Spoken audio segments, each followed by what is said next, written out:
بلا که تو باید حدس بزنی و با مابی که میخوای فایت بدیم. برو بریم سراغ بیو. خب از 1 تا 3 یه عدد بگو برای اسلحت. 2 بهترین چیز انتخاب کردی. چیت که نمیزنی. برای چست پلیتت یا همون لباست انتخاب کن. 1 بابا داری چیت میزنی. چی جوری بهترین آیتما رو داری برمی‌داری؟ اینجا هم بریری نمیتونه ببینه.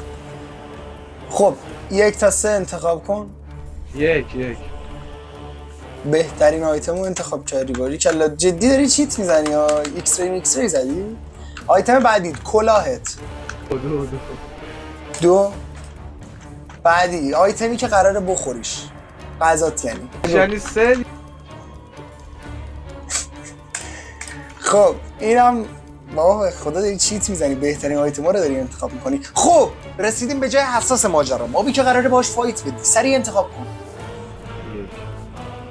دهنت سرویس. حالا تعدادی که قراره باش فایت بدی. 1 ای لاشی. خب این آیتمایی که تو باید باش فایت بدی. اولین چیز آیتم ضربه زنت یا همون ویپنت که بهترین بازی میسه. چست پلیتت که با چیت انتخابش کردی. شلوارت که پشمام. چست پلیتت با قیافت سته. نه غذایی که قراره بخوری و شلوار و چیزت. بیا کلاهت.